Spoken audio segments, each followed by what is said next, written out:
Good night, everyone. Welcome back to your favorite live sports show. Hashtag this just in. And I'm here to rock you.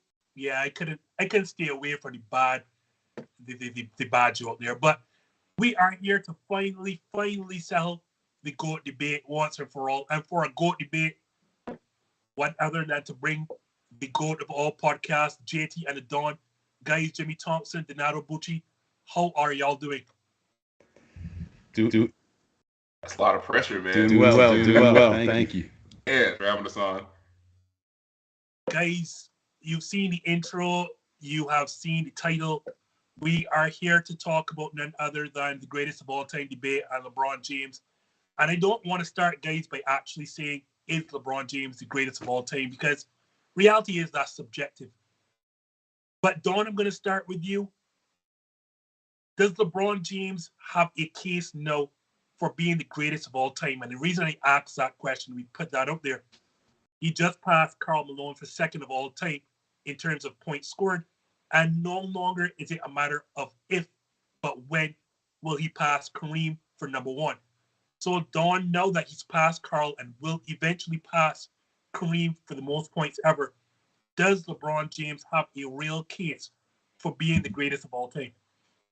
A case? Absolutely. I mean, I think he had one even prior to passing Karl Malone. And if you didn't think so, which I don't know if you do, or if you don't think so, or if JT doesn't think so, or any of your great fans and listeners out there don't think so, then to me, it's just you're simply a Michael Jordan fan and a LeBron hater. Because if you cannot even acknowledge that there is a debate here now to be made, then either one, you don't watch basketball, or two, again, you are just all in on MJ, and nothing until now, until the end of time, will ever change your mind. So, Justin, yes, there is a case, there is a debate at the very least, and I'll explain why. Better field goal percentage and 3-point percentage. Now, might say, well, MJ didn't play in the day and age of 3-pointers. Well, that's fine. And maybe he didn't need to hone his craft on that, but those are the numbers. And I'm a big stats guy. And that is what I'm going to go on because everything else is subjective, right? Objectively, look at the stats.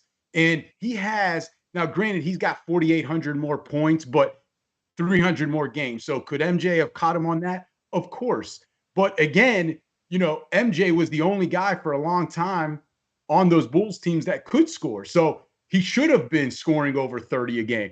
But more importantly, LeBron has 3,600 more rebounds, 4,400 more assists. So for MJ to catch him, even with 300 less games, if MJ played another 300 in his prime, MJ would have to have averaged 12 boards and over 14 rebounds, or I'm sorry, 12 rebounds and over 14 assists per game to catch LeBron in those categories. So that tells me LeBron did a lot more of the dirty work for his teams. He was a much better facilitator for his teammates, and he made guys look good, whereas Jordan put down guys like Bill Cartwright instead of helping them. And listen, I know Jordan has, the 85 Defensive Player of the Year, but Jordan, who was he guarding when he was really playing in his prime? John Starks, Jeff Hornacek, Dan Marley, Terry Porter instead of Clyde because they put Scottie Pippen on Clyde Drexler. Meanwhile, LeBron's out there in the finals trying to guard a 7-foot Kevin Durant that, oh, by the way, can hit 3-pointers and may be the best pure scorer ever in Kevin Durant. He's got to watch Giannis. He had to watch Kobe in his prime. Like, there's so many things here. Yeah, the 6-0 with titles. But if you're all about titles, then I guess it's going to be Bill Russell for you is greater than Michael Jordan. So, I mean, if we're talking the actual game and all the whole, like, well-rounded scope of things, for you not to admit there's a debate, then there's nothing I can say or anyone could say that'll ever change your opinion. Well, so it almost sounds, Don, that you actually want to come out and say LeBron is number one all time. We gotta wait, Justin. I can't say that right now. I like it. Jimmy, same thing. Does LeBron have a case? No. Did he always have a case, or does he not have a case at all? Well, first of all, I just want to let you know how disappointed I am in you personally, because we got to establish some rules. Don't ever bring me on the show where I have to agree with him off the bat. So, yeah, I mean, everything Don said is correct. And he had a case before, he has a case now, and he'll have even more of a case when his career is done. Like, I don't even know the word case. Like, what's bigger than the case? A docket? Like, he's got a whole docket of stuff that he could just put up there. He's gonna have all the stats when his career is done. I agree with Don 100%. Like, the road to success for LeBron is harder than it was for Jordan. Like, I don't know about you, but when I watched was The Last Dance or whatever, he had the documentary. First thing I noticed about Michael Jordan that I did not notice as a kid is he stepped into the NBA and was automatically the most athletic dude that anybody had ever seen. And he was the most athletic guy in the league. So that matters as far as your success. Now, of course, I'm not knocking Jordan. He's got the titles, he's got the stats, he's got the hardware, he's got the legacy. Like, I'm not taking that away from him, but also, like, not going to discount LeBron. Like, most versatile, most complete player, can guard 1 through 5, can play 1 through 5. Like, he can do it all. And his game has gotten better. Like, he's hitting threes later in his career. Like, nobody can stop him from getting to the basket. His free throws have gotten better. Like, he's just a better all-around player than Jordan. And if I put LeBron in the era where Jordan played, like, if they came into the league at the same time, like, who's to say that this would be a closed case? Like, it might not even be close in my opinion, but yeah, absolutely, he's got a case for best player of all time, and I think it's going to get harder the longer he plays. So, that's 3 for 3, unfortunately, making for a boring start to this. I won't give away what I'm going to say in the next segment, other than to say you're correct. And again, a lot of this is subjective, obviously. So it depends on what you're looking for. But of course he has a case, because I'll take the subjectivity out of it and go with pure numbers and, hard evidence. He's going to eventually pass Kareem, as I said, for number 1. At some point next season, there's no doubt about that. He will have the most points. What a lot of people don't realize, he is going to also pass Magic, Steve Nash, and Mark Jackson to finish no lower than 4th all-time in assists. How crazy is this when you look at it? The other night when he crossed the 10,000 assist plateau, I knew he was going to be the first person and likely the only person with 30,000 points, 10,000 rebounds, and 10,000 assists. Guys, do you also know, or did you know going into it, he's the only person with 10,000 points, 10,000 rebounds, and 10,000 assists? Forget the 30. And to put that into perspective for you, Magic Johnson and the big O, Oscar Robertson, played in the NBA, the same league. And I figured, one of the two of them have to have, if not both, have 10K, 10K, 10K, right? Nope. Neither Magic or Oscar have 10,000 rebounds. I don't think they have 8,000 rebounds. These are guys, and to put that in further context, that have more triple doubles than LeBron James, and still they don't have 10,000 rebounds. And I don't think Oscar doesn't have 10,000 assists. Like, this is the guy who led the league in assists year in, year out. So let's put that into perspective. Then the longevity of LeBron's career. He is likely or quite possibly going to lead the league in scoring in year 19. In year 19, he is leading the league in scoring 1 year after he led the league in assists. That's crazy. That is absolutely crazy. So in year 18, you lead the league in assists and say, okay, what do the Lakers need from me this year? Oh, they need me to score more because Russell Westbrook just isn't good enough, and I didn't realize. Okay, I'm going to lead the league in scoring too. That's absolutely madness. And then when you put it all together, he's going to lead everyone in scoring in the regular season. He's going to lead everyone in scoring in playoff points. He has more consecutive All-Star appearances than anyone else. He's going to be an All-NBA player again. So he has more All-NBA player selections than anyone in the history of the game. A 4-time regular season MVP, a 4-time champion, a 4-time finals MVP.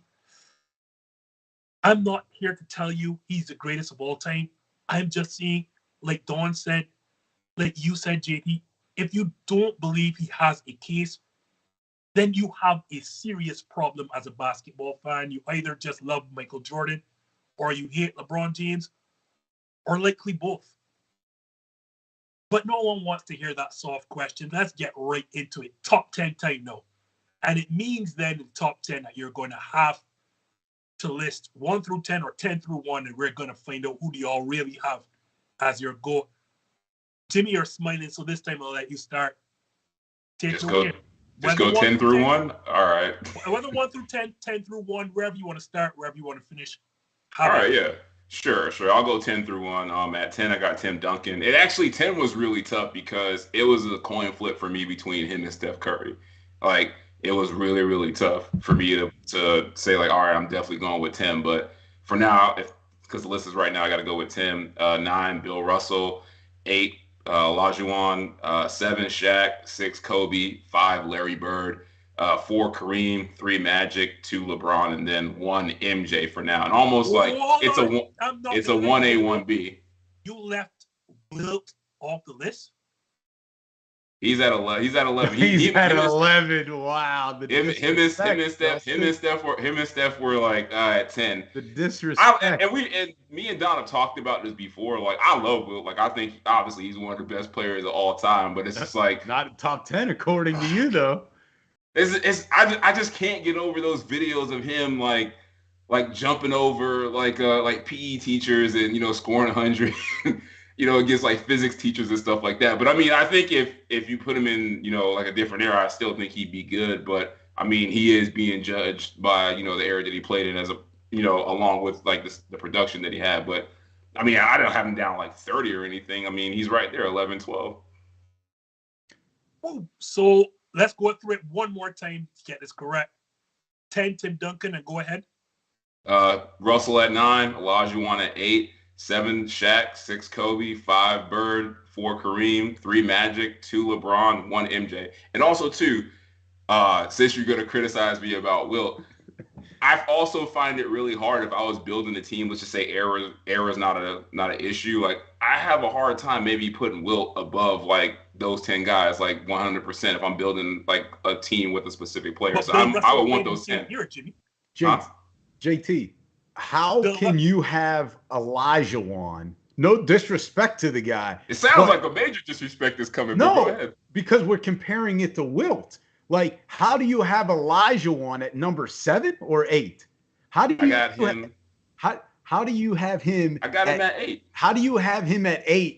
But then I think you forgot about Wilt. I didn't. You were like, oh yeah, he's number 11. He's number 11. No, I told you. I said Wilt and Steph was like the hardest ones for me to kind of kick somebody off this list. And this is me, like what I think they should be. I mean, how can you have Shaq and Olajuwon in front of him in the top 8? In the top 8, Wilt at 11.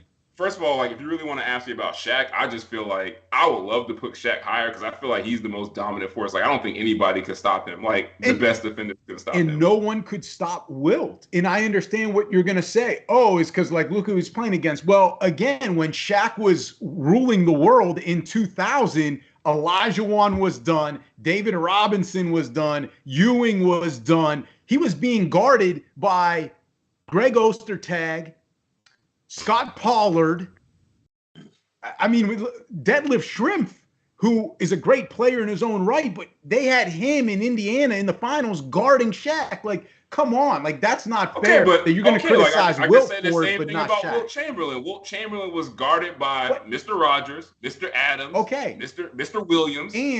And if you want to say, Jackson, we're not putting him. He was guarded by anybody. We're not putting him at number 1. But what we're saying is, it sounds like you are. No, like to me, I feel like I don't want to hear anything else from you. If Wilt's not in your top 5, then you can't continue this conversation. Is he in your top 5? Can I go, Justin, or you want to keep? Because he better be top 4. Knocking JT because that list is atrocious in my opinion. He better be a top 4 seed. Give me yours then, because I can't wait, dog. I'm going to go 1 to 10 because there's no suspense once you go 10 to 1, JT. Come on, you got to know how to do it. So, number 1, off the bat, I've got LeBron. And I gave you all the info from the beginning of the show. Number 2, I got Magic. Because I'll tell you what, if in his prime, against MJ in his prime, early Bulls against the Lakers of the early to mid 80s, Lakers win. And it's because of Magic. Ain't nobody stopping Magic. Pippen could try, but it ain't going to work. Magic took that 90 Lakers team, that 91 Lakers team to the finals and stole a game from MJ. No Kareem, no James Worthy. He was running with Vlade Divac and Eldon Campbell. So Magic 2, MJ 3, Kareem 4, Wilt is 5, JT. Get it right. 6, you forgot. Did you have the big O in there? Oscar Robertson? I mean, he was the original triple-double. And then I've got Kobe, Bird at 8, KD at 9, Bill Russell at 10. That's the list. You don't have Shaq in your top 10? I do not. Who am I going to take off? And guys, by the way, I feel a very hearty disrespect for people who have Kobe Bryant above Shaquille O'Neal, but I'll get into that in my top 10. But yeah, I don't think Kobe is better than Shaq. I honestly don't. I think Shaq is the most unstoppable player. Like, it's just, I wish he would have done more. He would not fit as well in today's game. And Wilt was just as athletic. Bill Russell was probably more athletic. And Justin, to say Shaq it's disrespectful to put Kobe in front of Shaq. Let me ask you this. Without a dominant Hall of Fame worthy shooting guard, has Shaq ever won a title? No. He needed Dwayne Wade to bail him out against the Mavericks, and he needed Kobe in all 3 of those titles in LA, right? So who won? Kobe can win without a dominant center. Paul Gasol's not an all-time great. That is not true. He's a damn good center. He's an all-time great? Why are you acting like he wasn't one of the best big men in the league when he was at his prime? He's not only going to walk into the Hall of Fame. He's going to be first by 1. But is he a top 50 player of all time? No. Is Dwayne Wade? Yes. Like, there's the end of the argument. Well, first of all, that top 75 list is very skewed because Dwight Howard should be on it. He's not. No, he shouldn't. So, yes, he should. Dwight Howard should be on it. Tracy McGrady should be on front of him. Vince Carter is better than Dwight. Oh, my good. Dude, Tracy McGrady was a 2-time scoring champ. What was Dwight? All he could do is He really loves Tracy McGrady, so you got to take that with a grain of salt. Even though I do agree with you, he should be on the top side. But let me get back to your point, Don, about needing a Kobe Bryant to get those 3 titles. Remind me again, who won the 3 finals MVPs in the Lakers dynasty? Please remind me. Who won them? Okay, that's fine. No, he said remind him. No, remind me, please. I'll say it was Shaq. I'll say it was Shaq, and that's fine. But you look at from the beginning to the end of his career, Kobe at the end was still scoring 60. Shaq was coming off the bench for the Celtics, the Cavs, and the Suns. If you want to talk about fitness level, yes, that's why Shaq is much lower. It's not just about fitness. It's longevity. That's what makes LeBron better than MJ. You said it at the beginning, Justin. Dude's going to lead the league in scoring at 37. You know what Jordan was doing at 37? Yeah, he looked out of shape. Just saying. Let's take the whole picture, not just the prime years. I feel like you really disrespected Shaq, and it's ridiculous. I'm not. You disrespected how you think I disrespected Wilt. You're really disrespecting Shaq. You're disrespecting Wilt. I'm not disrespecting because Shaq. I said he's literally like on the bubble of the top 10 for me. Like, you're making it seem like, Shaq barely fits in this list at all because like he couldn't play in today's NBA game, which I disagree. But you're making it seem like Shaq is just trash. I'm saying I'm taking Kareem, Wilt, and Bill Russell, all right, as beginning to end, and all time, and I'm telling well-rounded. If I had Shaq and you had those 3 guys, he'd dominate them. No, because if we're playing in today's, not stopping Shaquille O'Neal. Bill Russell is not stopping Shaquille O'Neal. You know that. You wouldn't even go to Vegas and I will with that. say this about eras, guys. You can only play when you play. And great players have a way to adjust to the eras that they are in. So I don't like to say if a guy was playing in this era or the next, because you can only play with the rules that are in front of you. I can't decide today, if you're playing in that era, because the guy will just adjust. Again, Wilt could stop Shaq. JT, you're thinking of Shaq in 2000, right? Why not the 93 Shaq? You don't think Wilt could stop the 93 Shaq? You do know, right? To be fair, Don, when the top 50 list came out, Shaq was either like a rookie or a 2nd or 3rd year player. Yeah. And they put him in the top 50 list because they knew how great Shaq was from the jump. They like saw Shaq it. came in They the saw it league, coming. and to your point, Don, I'm going to push back. When Shaq came in the league in 92, you know who was around in 92 and still dominant? Hakeem Olajuwon, David Robinson, Patrick Ewing, all of these centers were still in the league, and Shaq came in as a rookie and dominated from the jump. Hold on, Justin. And on top of that, 90 the young Shaq in Orlando Magic, because everyone forgets or pretends like Michael Jordan's 6 years of winning championships was consecutive. When Mike came out of retirement, do you know who's the person that beat him at a 4-2 trophy? Yeah, Nick Anderson. Because O'Neal. Nick Anderson and Penny are the ones that had to watch MJ. I didn't see Shaq. You know who had Shaq? Shaq was guarding Bill Wennington. Come on. You want to go? Let's look at the 95 finals after they beat the Bulls. What did Orlando do? 0 wins, and that's my team. You know why? Shaq didn't take over. You know who schooled him? Olajuwon. So, yeah, if you want to take the 2000 Shaq, yeah, in a little bit of time span, of course Shaq's top 10. But if we're taking the whole spectrum, how do you, JT, then have Olajuwon behind Shaq? Olajuwon schooled him in that 95 final. So let me ask you a question. You talking all this mess. You throwing a lot of stats and PFF subscription stuff, all that stuff. You know I don't care about that. So are you saying that if you take Shaq off that Magic team and you put Wilt in there, they win? They still get to the finals, of course. You think they win it? I'll tell you what, Olajuwon's going to have a tough time with Wilt. Do they win it? They win more than 0 games. If you can't definitively say that, it's an even swap, Wilt for Shaq, and we're for sure winning it, then I feel like you're just blowing smoke. Like you're not that confident in Wilt. I'll tell you one thing. It should be game over. They're a piece away. Nick Anderson, Penny were the real driving forces, and Shaq was just there for the ride. They win more than 0 games. I guarantee you that with Wilt. But to be fair, again, if you look at Shaq's finals series, yes, Olajuwon dominated, but Olajuwon, for the great defensive player he is, and he has a defensive player of the year and he's all-time leader in blocks. You do know Shaq was equally as dominant. They just didn't win games because Nick Anderson, for whatever, missed 4 straight free throws in game 1 that would have sealed it for Orlando. Let's remember, I watched the games, don't I? I can remember, so you can't pull one over my eyes. I'm older than you, so I watched them all in agony. So my top 10 guys, and I will do the suspenseful thing and start from 10, and I'm going to get some eyelids here, but I have some personal preferences against some players.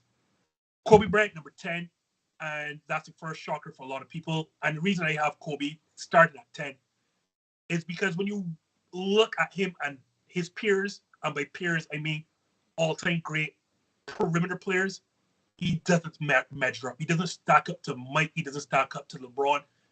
Not Bird. Not Magic Johnson. I won't say because he's dead, so I'll just say Kobe Bryant at 10. Bill Russell 9. And if you know me, Kobe Bryant at 10 is actually a push for me because it means I'm leaving out Olajuwon out of my top 10.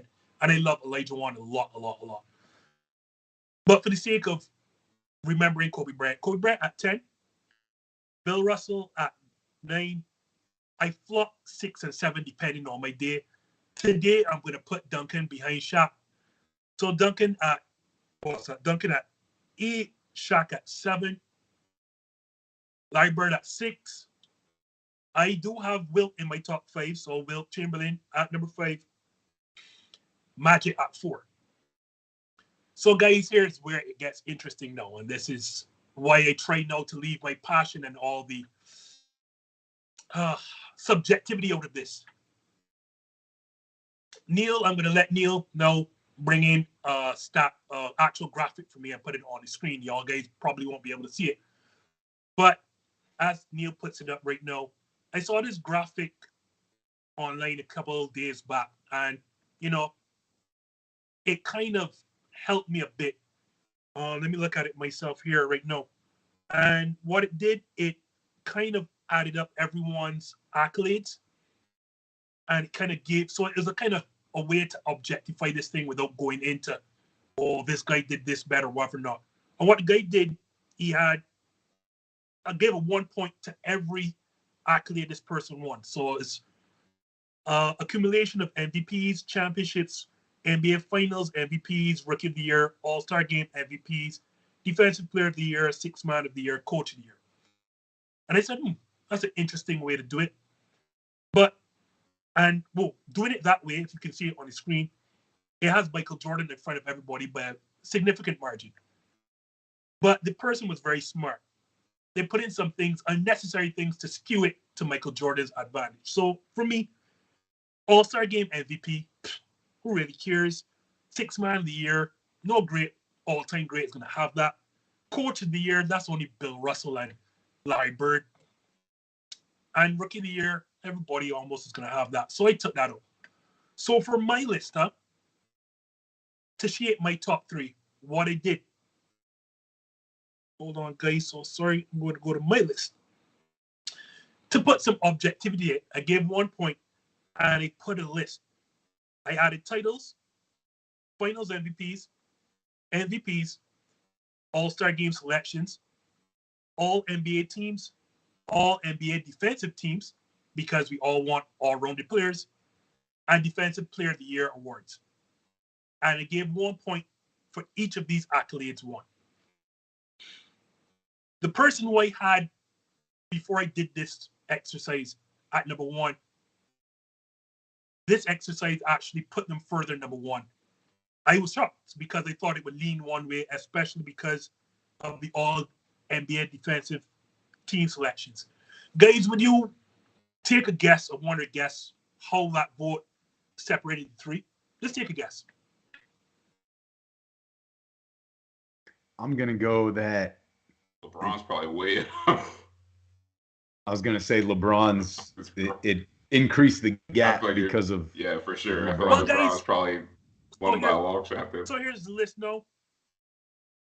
Mike got 52 points. LeBron James got 54. And Kareem soars ahead with 59. And it just justified what it always felt. Kareem Abdul-Jabbar has always been the number one player of all time for me. And it goes, yes, Neil knows this. Neil knows me personally, so this is not a surprise for him. And I think the reason that Kareem doesn't get love is because he was never a media darling. He grew up in an era where, one, he converted to Muslim. He converted to the religion of Islam, and we know how that goes for players or, Black people in that time. On top of that, he despised and distrusted the media because, unfortunately, and no, knock on your door, but they were all white at that time. And he really had a sincere distrust in the media. And then the media, in turn, hated him because a lot of people don't know. In the 1968 games, the Olympic Games I mean, Kareem Abdul-Jabbar refused to play for the United States of America because he said, this cannot be my country, or I'm not going to represent a country that doesn't represent me. Guys, Kareem has more points than anyone else, well, until LeBron passes him next year. He has more regular season MVPs than anyone else. He has just as many titles as Jordan. There is nothing I want to say concrete. There is one not, I will say. Of the 6 titles that Kareem has, he only has 2 finals MVPs. And towards those Laker days, you can arguably, probably safely say Magic Johnson is the best player on that team. And on top of that, he has the luxury that no one else has of being able to play with a fellow top 5 player of all time. But when they added these things like titles, finals MVPs, all-star game selections, all NBA teams, all NBA defensive teams, and defensive player of the year, and I really want to tell you guys, I thought that this would have stacked up in in Michael Jordan's favor, especially with the defensive player of the years. But Kareem and LeBron's longevity, and not just being able to play long, but being able to be good for such a long time towards the back end, when we all knew Mike was washed when he was playing with the Washington Wizards. LeBron James and Kareem are arguably still the best players towards the end of their career. So all along I had Mike above LeBron. But yeah, LeBron going to be the leading scorer of all time and 4th in assists when he's ever done. Mike 3, LeBron 2, Kareem the greatest of all time. So let me ask you this, because it's no. I listen. I had. You gonna let that slide? But you gotta. You just want to yell at me. I get it now. Okay, cool. Can I go? I mean, Kareem. I had Kareem at 4, so I mean, I have that respect for Kareem, and sometimes, yeah, he doesn't get enough respect, but I think that goes a little bit with just being a center. Like, think about all the great centers we mentioned: Shaq, Wilt, Russell, Kareem. Like, none of us, except Justin here at the end, had them in the top 3. So, I mean, let me ask you this though, Justin, based on your analysis and how you scored it though, a lot of that stuff is voting, like league MVP, finals MVP, because Andre Iguodala has a finals MVP. And then you talk about defensive player of the year. I mean, if we truly want to go MVPs, maybe Jordan didn't get enough. But in particular, LeBron never got enough. I mean, yeah, like Kobe Westbrook. Kobe could have had way more MVPs. But and that's what I'm about to tell you, Don. I thought all of those things would have stacked in Mike's favor, because of the 3, the only person who has a defensive player of the year is Mike. Kareem doesn't have one. Okay. I figured that's fair. All of these things would have been in favor. But again, let's say for argument's sake, you want to take out the finals MVPs. But Mike, of the 3, has more than, because Kareem only has 2. LeBron has 4. Mike has 6. So, I thought all of this would have stacked in Mike's favor. And just to show you, even with the defensive player of the year, even with the finals MVPs, when you look at it, as I said, when they look and they made the score, so sorry, they have to go back here. For Kareem to be in a distance, because, as I said, Mike is 52, LeBron is 54, and then Kareem is a distance at 59. It just shows you how great he was in his career, not winning just titles, but stacking up all these accolades on top of each other. There's no doubt. This is, at the end, this is always the question I come to when I talk about who's the top. Is if I'm building a team, I can pick anyone in the history of the game, new franchise, who am I building around, right? We're having the all-time draft of all time, right? Brand new teams, 32 brand new teams. I have the number 1 pick overall. I can pick anyone in NBA history. Who am I building this franchise around? I'm taking LeBron. Regardless of knowing their careers already, right? We know their careers, but now it's hey, they have to play in a whole brand new league. They've been kind of reincarnated. Who you going with? I'm building my team around LeBron because I think he's the most well-rounded. And at the end of the day, he doesn't get enough credit for how tenacious he really is.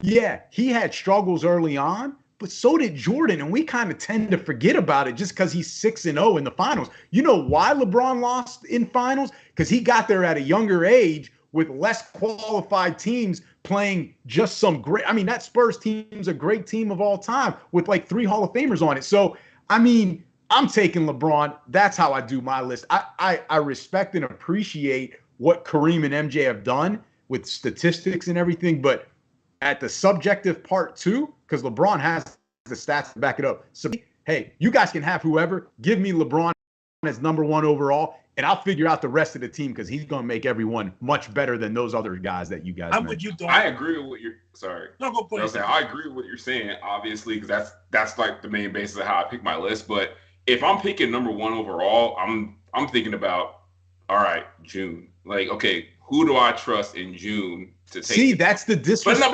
But you're saying we're reincarnating everybody. This is the all-time GOAT bubble. We're putting them in a bubble situation, and this is it. I love LeBron, and I think he's gonna have what we said. He's gonna have a great case to be number 1 overall. But let's not kid ourselves. If we're taking the number 1 overall pick, we're expecting this person to deliver Game 7 of the finals. And I trust Jordan a little bit more than LeBron. So that's why I would take him number 1. But JT, this is the other thing I never mentioned. Yeah, it's nice when you got Phil Jackson. I agree. Name me a coach that you would hire if we're drafting coaches of all time too, I'll tell you what, you take MJ and Phil, give me Spo. Popovich, I'll take give me Spo. Popovich and LeBron, and they're gonna beat your two guys. We'll see. Because LeBron's never had a coach even close to Phil Jackson. You can talk about all the coaches you want, but at the end of the day, LeBron's got to get it done. Like, he's got to perform at the end of the game. He's got to hit those clutch free throws at the end of the game when the game's on the line. Like, when has he missed free throws when it mattered most? The biggest thing is either he's not making but not to lose games. He never pulled a Nick Anderson. Going to the free throw line late in games. Like, that's one of the only knocks that is keeping him from the number one spot. Like, if you're going to nitpick, a false narrative everyone talks about. Not brush over that. That's a false narrative everyone talks about. You see it. What is also surprising, and I'm sorry I didn't bring up the instances, I had that on a previous show, is that LeBron James actually has more playoff game winners than Michael Jordan and Kobe Bryant combined. It's weird to actually say that. I will also say, guys, in my estimation, this is subjective, and I don't think there's a wrong answer to this debate, because you can find a hole in anyone's argument. So let's say, for argument's sake, I went with Kareem. The argument against Kareem is that for his 6 championships, he only has 2 finals MVPs. And you can argue that Magic was the best player on at least half of those championships. With Mike, yeah, he's 6-0 in finals, but Mike has played for 15 years and he's only been in the finals 6 of those 15 years. That's a bad look in my estimation.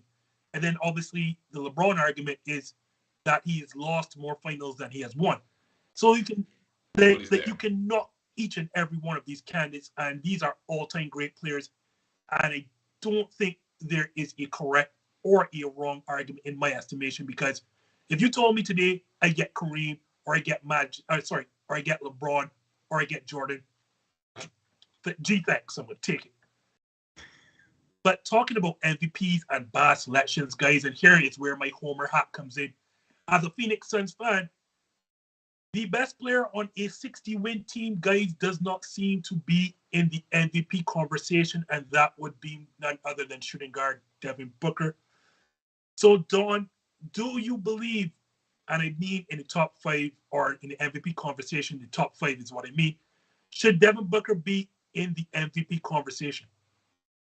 So you're qualifying it that you're talking about a top 5. Okay. Well, then, absolutely. And this is a stat that Shannon Sharp threw out, so I'm going to steal it, but give him credit for it. 10 of the last 15 MVPs were leading scorers on the best team in the league.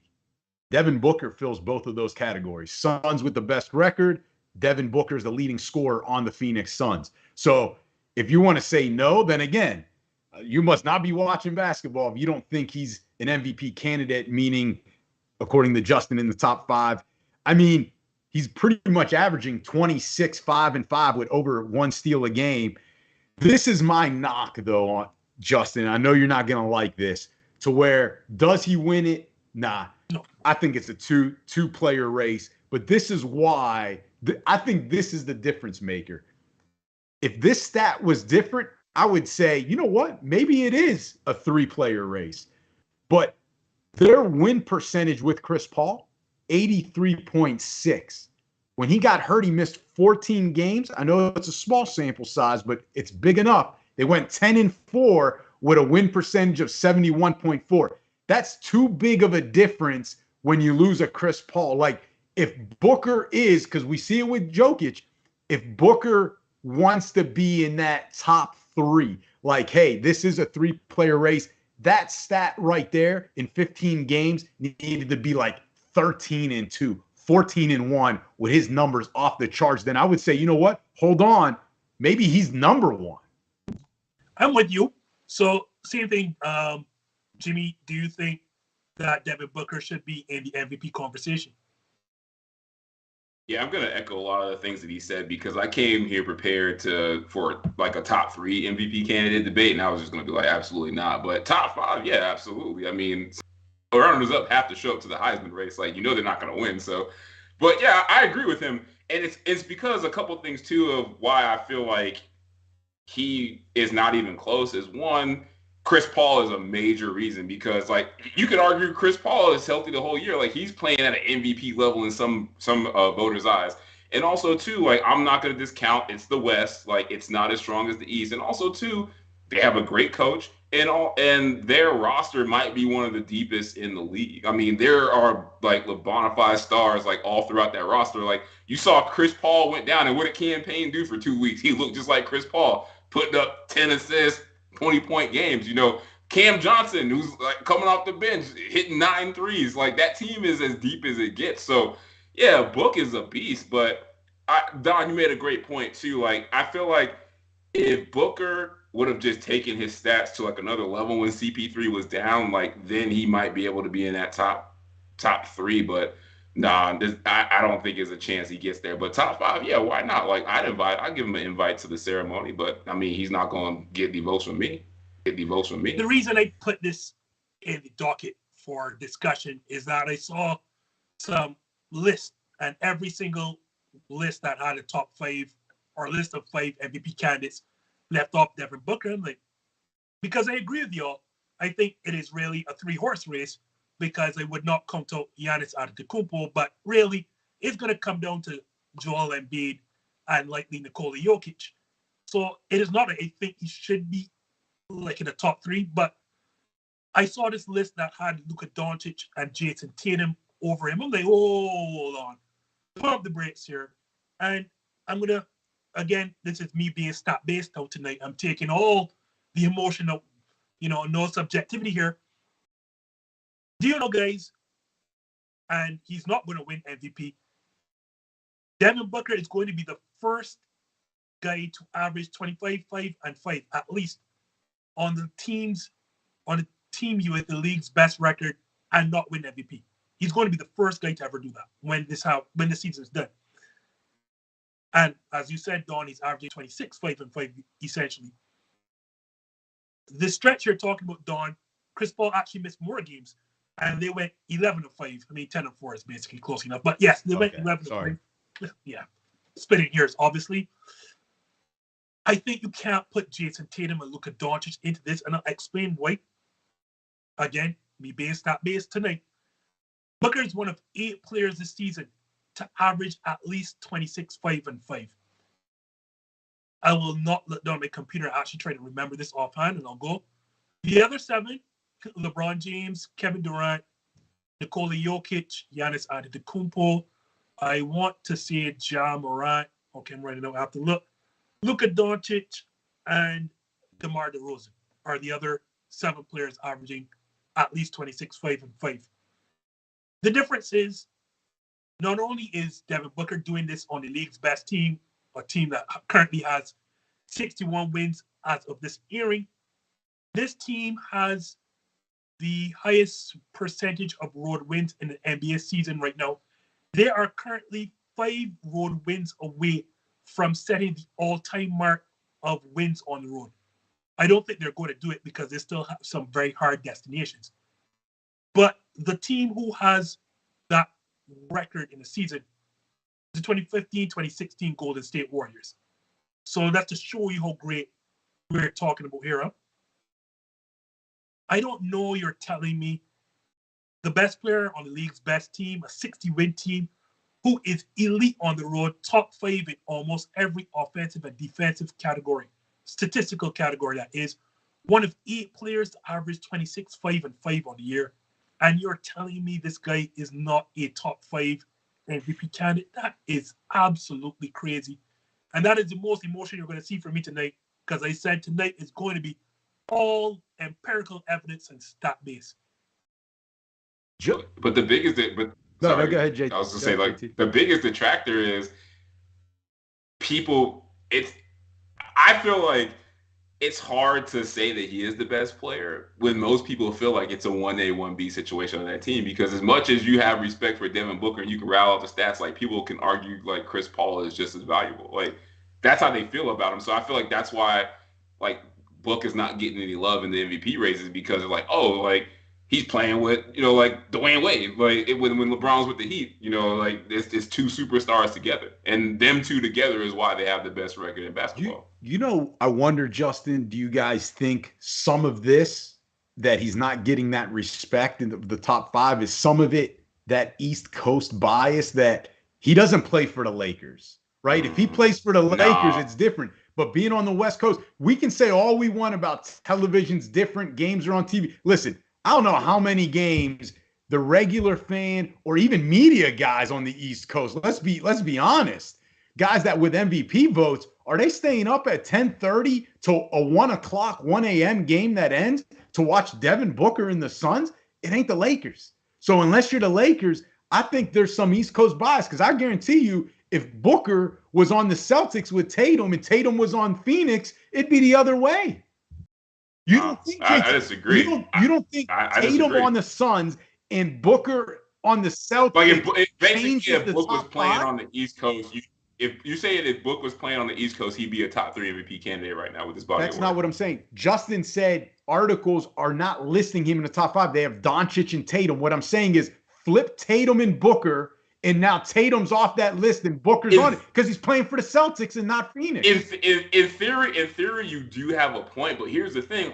I just said I can legitimately say, like, okay, like I can't disagree with the list that they have Doncic or Tatum on it over Booker. You know what I mean? Because one, Doncic has less help. That's what we do.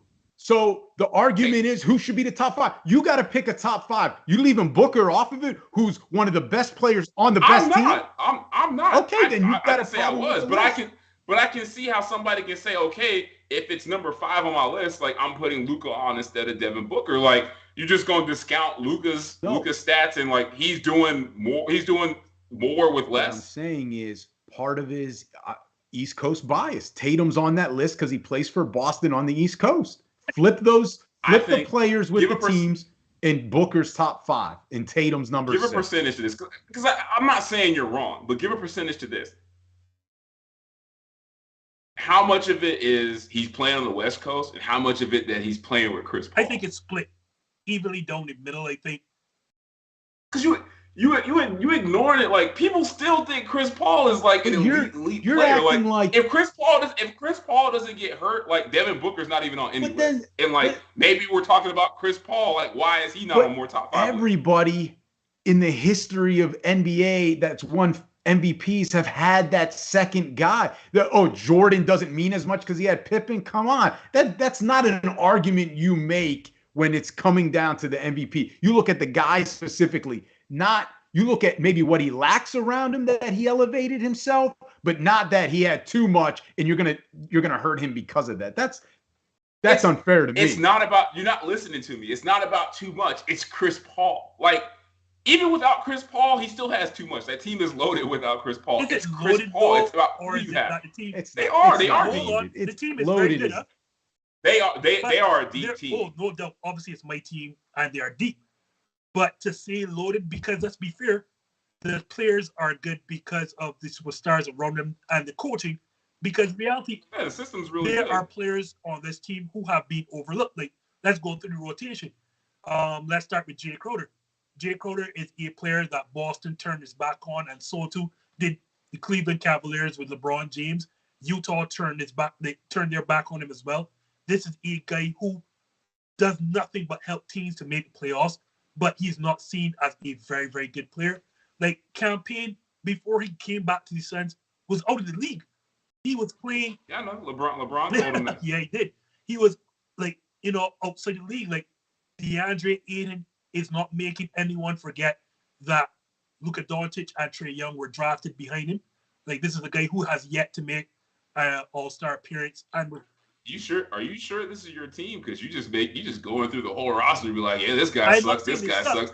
I'm not saying everybody's a superstar. I'm saying specifically Chris Paul. But like when you have guys at the level of Book and Chris Paul, but then you also have a Bridges, Ayton, Crowder, Cam Payne, Cam Johnson, even the Holiday kid is if that's your 10th guy, like that's a deep roster. Aaron Holiday should not be playing on any playoff roster. So let's pump the brakes there for a second, guys. I'm just saying, like if that's number 14, like okay, like that. I'm And I'll rolling tell with you, that. Cam Johnson himself was a guy. Remember, he was drafted 15th. His own college teammate. You are so spoiled. His own college Man. teammate, the guy that plays in Chicago, the guard. When he Kobe pardon? White. Yep. Kobe White. When Kobe White found out, and there's a video that went viral.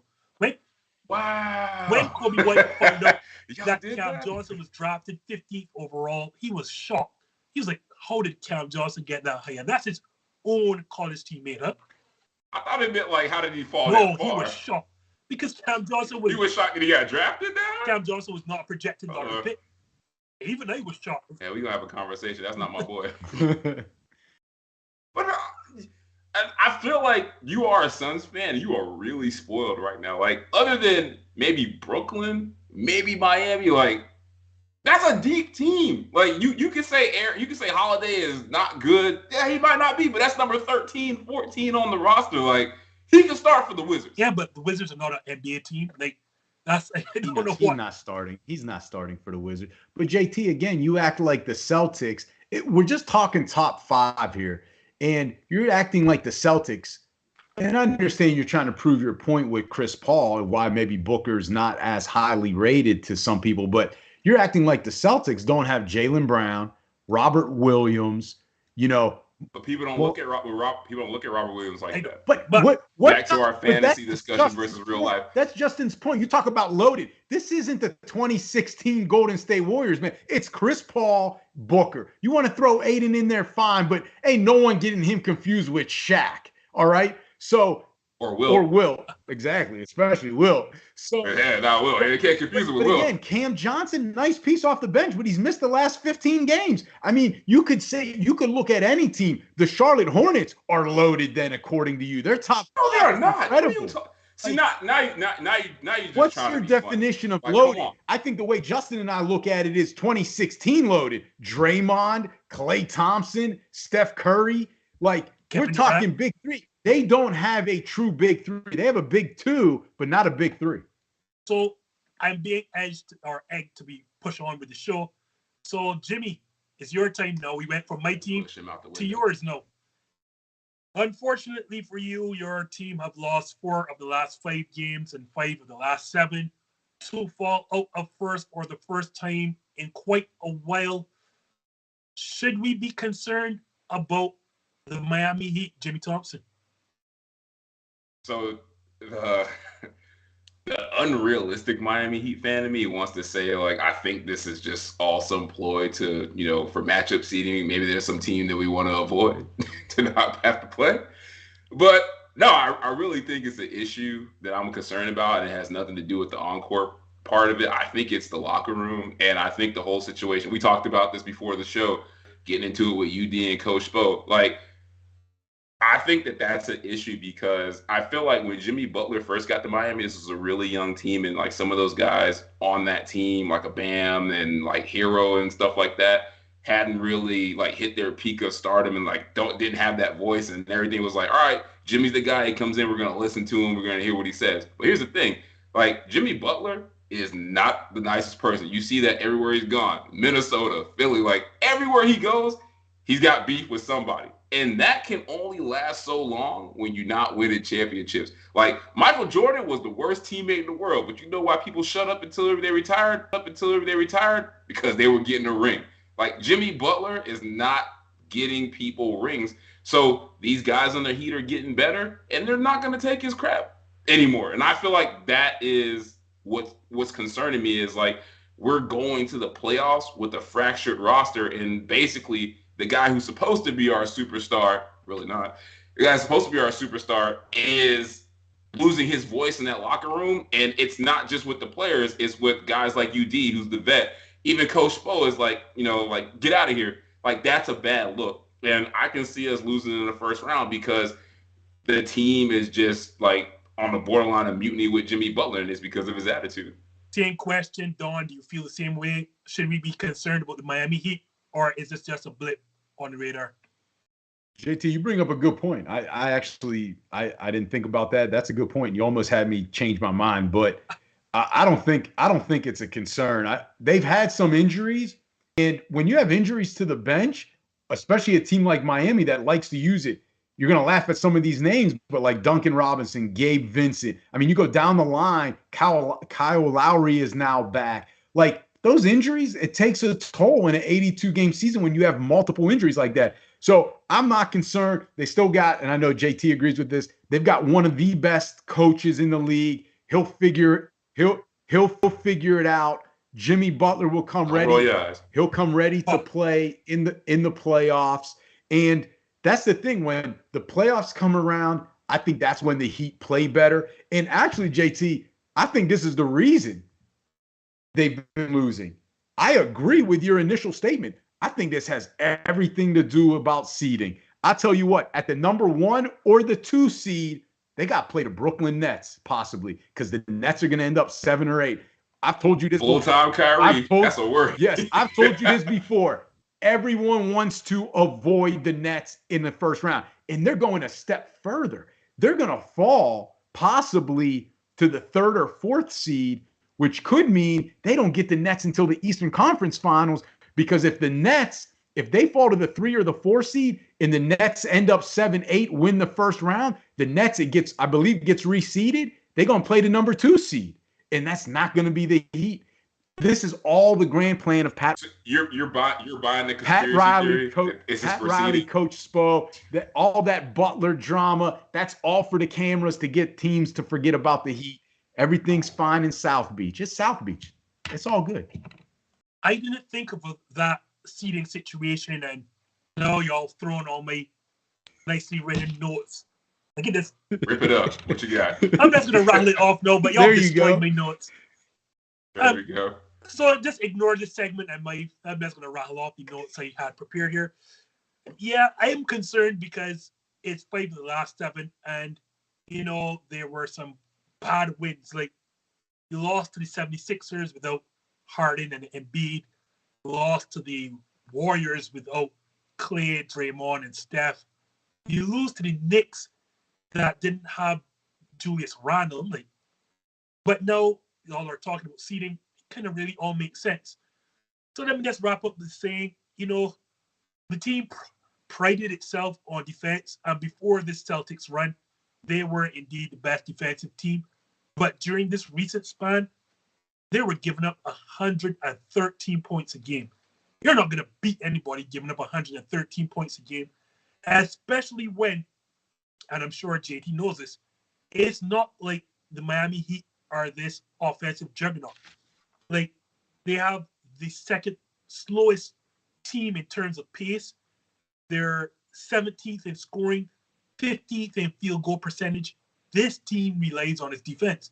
And if you're giving up 113 points a game to the 76ers minus Harden and Embiid, Golden State Warriors without the big 3, and the Knicks, whether Julius Randle's playing or not, you've got some concerns. But now that y'all talk about seeding, it all makes sense. So, you know what? The fact that you just rattled off all those numbers, it just made it real for me. It hit me in the face.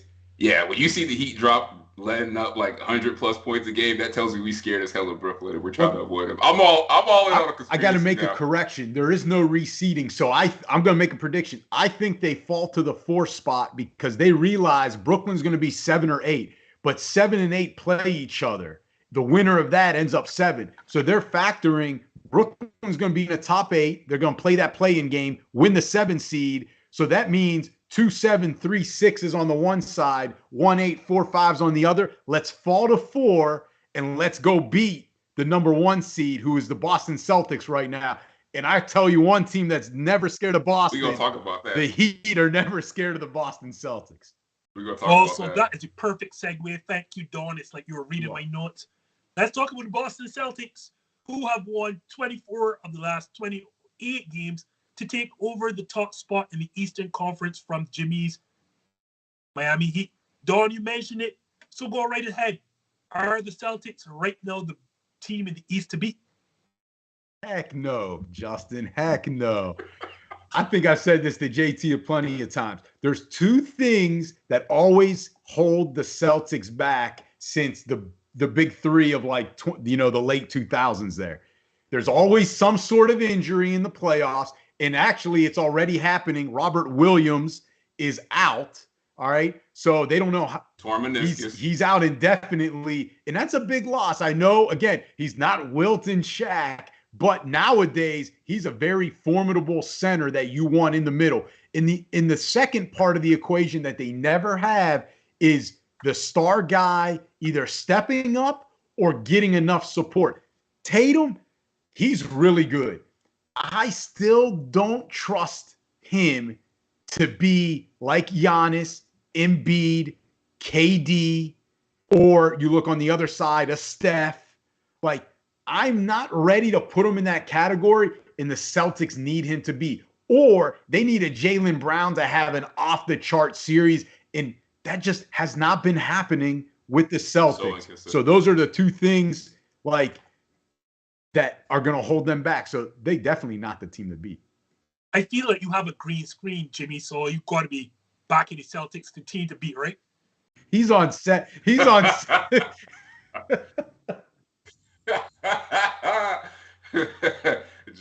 That was funny. I gotta give you that. Do me a favor. Read off those numbers you read at the beginning again. The wins. 24 of the last 28 games that they've won. All right. God gave you all the analytical stuff. I appreciate it because I agree with him. I'm gonna tell you this straight up. Don't nobody give a damn about the Peyton Manning regular season wins because when Boston goes to the playoffs, the reason I don't believe in them coming out of the East is because I know that there's another level to most of these teams that are good. They're going to be playing. Like Toronto's going to turn it up, Brooklyn's going to turn it up, Miami's going to turn it up, Philly's going to even turn it up, Bucks going to turn it up. Boston, I'm not confident in them turning it up for the playoffs. And I think what you're seeing now is their ceiling, and they don't have another gear to hit. And then you throw in the other things, like the Robert Williams injury is huge. Like, that probably is the best rim protector in the Eastern Conference. And now he's out with a torn meniscus. They're going for a second opinion on surgery, so that basically means he ain't going to play the first 2 rounds, if they even make it. So, and you're right, I don't trust Jaylen Brown. Like, he's one of the most inconsistent, really good players in the league. Like, he'll get you 30 and these amazing stats one game, and then the next game he can't hit, the side of a barn. And Jayson Tatum, same thing we talked about before. Like, in the playoffs, you got to do all that superstar stuff, but you also got to make players around you better, and he still does not know how to do that. So if I'm going into a playoff series counting on Jayson Tatum chucking it up, hoping that he can just his going than the opponent, and the most reliable person I got at number 2 is Marcus Smart, miss me with that. Ain't no way they coming out of the East. Our producer or third person that y'all have never met, Marsha, is a huge Celtics fan, and I feel like every time I come on an NBA show, I'm just ripping her Celtics. So let me start positively by saying this is indeed the league's best defense by a mile. There's no ifs, ands, or buts about that. They are really great defensively. You don't win 24 of 28 by fluke, by accident. You are very good defensively when you do this. You do it. People are trying to purposely tank, though. They're not playing Miami every night, so I'll give them that. I think they're actually supposed to play on Wednesday night. Oddly enough. Oh, that's a definite win for y'all. We want y'all to have the number 1 seed. We want Boston to have number 1 seed still. And Jayson Tatum and Jaylen Brown are very good players. But again, y'all both have touched on the 2 points I want to make. The very first, and I keep saying this over and over again, as good as Jayson Tatum and Jaylen Brown are, and they are good young players, neither of them are facilitators, and I have a problem with a team whose best players cannot make the players around them better. You said it yourself, JD. If Marcus Smart is your best facilitator, you are going to have a problem. Because at the end of the day, you still need to connect the dots around you, and there are several dots to connect, because it is not like your role players are these stars that can create shots for themselves. You need to be able to facilitate, and the ball needs to be in Jayson Tatum's hands. That is not his strength. It's number 1. And 2, the Robert Williams injury is really bigger than anyone can really imagine, for the simple fact that to win this title, you are likely going to have to go through Joel Embiid and or Giannis Antetokounmpo. And we all know Boston has absolutely no answer for Giannis anyhow. Like, Giannis destroys his team on site. Like, it is on site for Giannis right now. And I can't see them defending Embiid without Robert Williams either. And yes, Robert Williams isn't a star, but this is a guy who's averaging, 10 and 9.6 rebounds a game, 2.2 blocks. And what I didn't know before the injury, I found out on SportsCenter, this is a guy who is holding his defender to an average of below 40% from the field. That is major. Like, you can make an argument this guy could be a Defensive Player of the Year candidate. I know you're going to have to go through the East with that small lineup against the likes of Joel Embiid and Giannis Antetokounmpo. Guys, for Marshall's sake, I hope Boston can make some noise. But I can assure you, teams like Milwaukee, teams like Brooklyn, like your Miami Heat, do not fear this Boston team. Like, they're going to look at them like, okay, Jayson, Tatum, and Jaylen Bron. Thanks. Now to close out, another team that I'm not very confident in because they have lost just as many games as your Miami Heat of recent, it's Golden State Warriors, who are currently trying to survive, tread water, live life without Steph Curry. So, Don, going into the playoffs, how confident are you in the Golden State Warriors? I'll tell you what, if Curry, Draymond, Klay are healthy or they're playing, I'm a 10 out of 10. Because I think because of the injuries that they've had, guys like Jonathan Kuminga, Poole, even Payton, like, they've learned the NBA this way. They got thrown in, they've learned, and now in the playoffs, that's going to pay dividends. And then you still have guys, veterans like Wiggins and Otto Porter Jr., that are like needed to score. And that is what you need in the playoffs. If those are your fourth, fifth scores, you're going to be in good shape because they can score in the NBA. They may not be all-time greats, but they can score. And I hate harping on this, but it's a weak Western Conference compared to years past. So they can get away with not being perfect and still win. Ja Morant's hurt. Denver is still hurt. It's really Phoenix and Golden State at this point. And no offense, Justin, but Golden State knows they can win, knows how to win. The Phoenix Suns still hope to win. And that's a big difference in the playoffs. Same thing, Jimmy. What's your confidence level with the Golden State Warriors? Damn, he really brought up some great points, and I was almost about to switch my answer because, like, that last part you were talking about, like, Golden State knows how to win. Y'all still trying to learn how to do it. Like, y'all not that far removed from the Devin Booker bubble thing. So I agree with him on that. But to be honest with you, I'm not that confident in the Warriors, and it has everything to do with Steph Curry. Like, if you'd have asked me this question before he got hurt, I'd have been like, oh yeah, they're fine. Like, they'll show up in the playoffs. Like, at least one of those big three would have been operating at 100%. But if he's not, no, it's because he's not going to be 100%. Klay and Draymond are shells of themselves right now, so I don't just automatically see that getting better. Like, Klay is not looking like Klay. I don't expect him to do that this year. Draymond is getting older. I don't expect that to improve. And then also, too, anybody that's not named Jordan Poole is not playing at a playoff caliber level. Like, you look at those guys, like, he mentioned Kuminga. Kuminga has been terrible this year. Like, he has not, with the opportunity that he's received, like, he has not looked like somebody I can trust in the playoffs. Andrew Wiggins, terrible free throw shooter, like, too inconsistent. Like, that's going to hurt them in the playoffs. And then you got a bunch of other guys, like Moses Moody. Like, you're going to trust him to get big minutes in the playoffs? James Wiseman's not even coming back. So I feel like I can't be confident in the Warriors, even with a good point, a weak Western Conference. I can't be confident in them if Steph Curry's not 100%, or like not even 95. Like, they're going to go as far as he can take them because that team is not really that great when he's not operating at 100% and making everything happen for everyone else. I'll take him at 95%. The West is in trouble if he's 95%. 90%. A 90% Curry?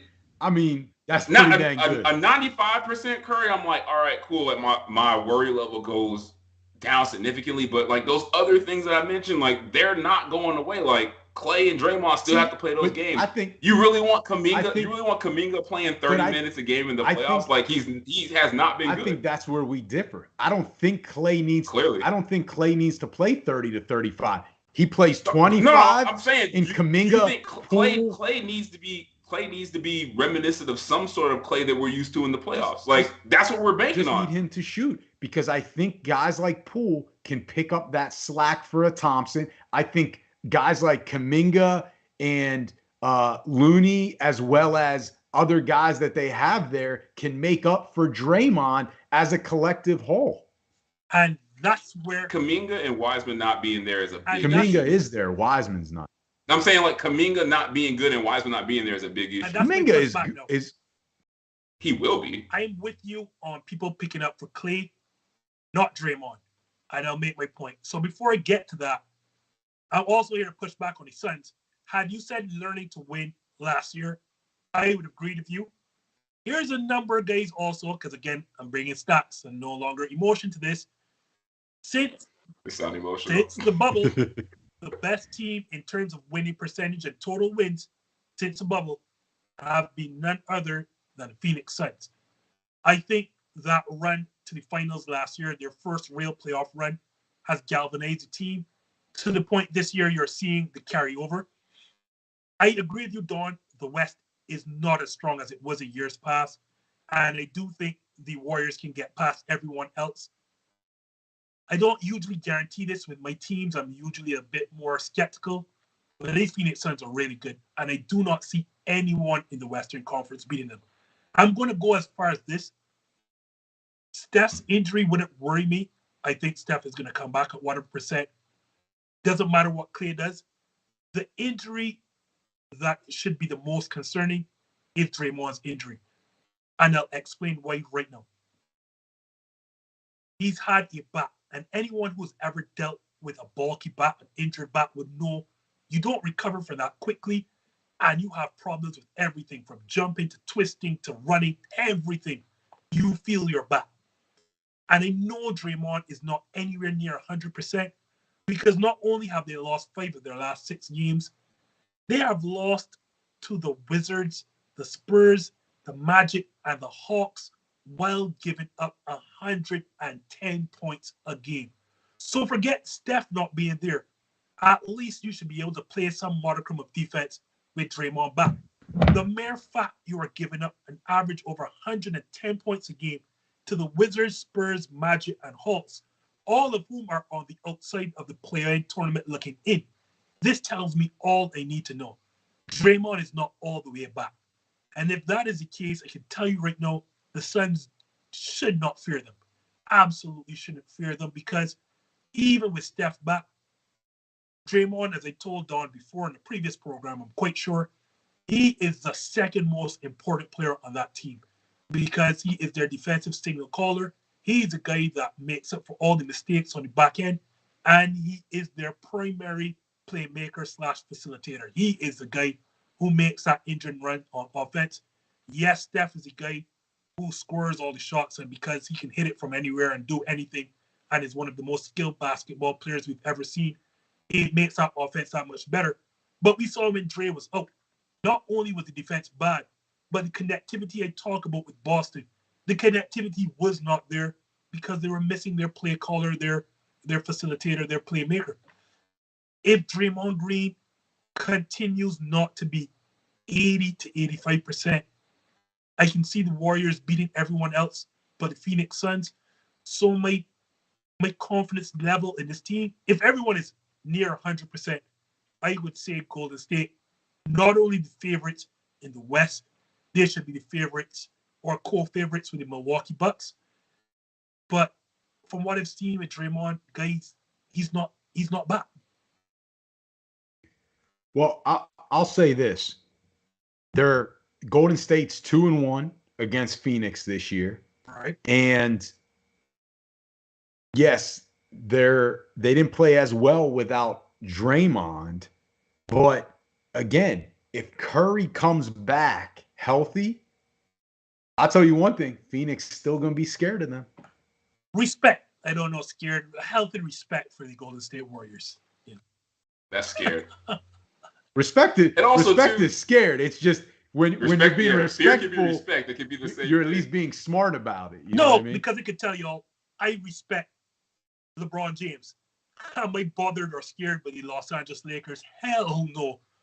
Well, but that's LeBron. That's not the team. Yeah. You don't respect the Lakers team right now without AD. Don't respect them with AD, but that's another time. You sure about that? Healthy AD, healthy LeBron. But I'll tell you what. Hey, I tell you what. If I was a Suns fan and we drew the Lakers first round, all of a sudden I get that notification. Oh, AD's off the injury report. He's due to come. I'm shaking a little bit. He's due to come I'd back be nervous at some point in time. But Don just said a healthy AD. When's the last time we have put the word healthy in front of Anthony Davis's name? So, and that's fair. But I think that's what we were saying. A healthy AD, you should be scared of the Lakers. Because a healthy AD means no Ayton. That's basically what that means. I will say this. So y'all can cross him out for the series. I tell people on site and they don't believe me. Since LeBron James backed down and disrespect of Jay Crowder, the Lakers have not beaten the Suns since. Not one single game. Since going up 2-1 in that first round series, the Lakers have not beaten the Suns in a single game since. So I will just leave it there. I will say one more point to your thing about Draymond. The reason I agree with you, I think he is the most important person other than Steph Curry that I feel needs to be healthy. And that's why I was like, him and Klay are shells in themselves. Is the Warriors are not like the old Warriors where it's like, okay, like they had these injuries, they can get this done in 4 and like they can like shorten the series. Like they're gonna have to go to maxes like most of these matchups. So like how are they gonna manage their minutes? Like how do you like Klay's not even playing back to backs? Like so how do you manage like heavy playoff minutes for him? Like they need Draymond. He's the engine. Like defense, like starting offense, like they need him. Like how do you manage heavy minutes for those guys? And that's why I was saying I'm really not confident in this because the guys that would be taking those minutes when need be, that's not Jordan Poole, but they're not there yet for the playoffs. Like they're not at that level. Better than anyone. Come the playoffs, 2 games, 2 days in between. So you get a solid. I get you. And there's no travel. So why should I do? I feel like you watch a lot of NBA basketball and playoffs, and 48 hours in between, not just a whole 24, a whole 48. So you almost get like 72 hours between tip-offs, and then on top of that, less travel. So now Draymond's not jumping on a bus to get to the airport to fly on a plane from. Yeah, but you also acting like Draymond's 100% gonna escape every game without some sort of Nick injury or like a setback. Like that could happen to DeAndre Ayton. That could happen to Chris Paul at his age with hamstrings. We've seen it before. So like I'm just saying, my confidence is at a 10 out of 10 if Curry comes back healthy. My confidence got an asterisk next to it. If Steph Curry's not 95% or better, it's no chance. And I'm glad you mentioned Chris Paul's injury. Now they look at it. I am so happy that Chris got the rest for his that finger injury. I think came at the right time, gave him some rest right before the playoffs, so that whatever hamstring, whatever injuries that may have occurred, hopefully will not occur during the playoffs now. So guys, it has been a great show. I am being told we have gone over time. Y'all can't leave without plugging yourself and telling the guys what you got coming up next. Go right ahead. Sorry, as always, Justin, that we go over the time. Sorry to yield too. I keep it in mind, so trust me. Marsha thinks I try to keep this show to an hour, but I really try to keep it to an hour and a half. She doesn't really know. Okay. All right. So yeah, you can subscribe to us, JT and the Don All Sports Podcast. We can be found on all the major platforms: Spotify, Stitcher, Apple Tunes, or Apple Podcasts, Google Podcasts, and follow us on Instagram. Our handle, JT and the Don. JT, that's the one good thing he does is he runs a oiled IG page. So it's a great page. So follow us there. And thank you, Justin, and thank you to the fans. No, thank you all, because I always have a blast when y'all guys come on. And yeah, by the way, I know not on you, Don, but JT does run a fantastic Instagram page. I agree. It is an awesome follow. So if you're not following right now, please go at JT and the Don. I follow them. I have my notifications turned on, so I will be there first like every single time. Thank you. Y'all guys know how to find Thanks. us every Monday night right here on YouTube. Hashtag this just in. Please put in the hashtag. You don't really want to go to Max Kellerman's ESPN show. We are on Instagram. We are on Twitter. We are on Facebook. If you can't find us, you are not looking. So for JT, for Dawn, I am the Justin of hashtag this just in signing out. Thank you so very much for watching and tune in next Monday. I don't have a mark on my face, and I upset Sonny Liston, and I just turned 22 years old. I must be the greatest. I told the world, I talk to God every day. The God's with the king, no matter if you're just the same. I shook up the world. I shook up the world. I shook up the world. I shook up the world. I said, can I be a legend? Search your soul and answer me this question. Do you think I have what it takes to be great, but still be humble and learn from my mistakes? Shit.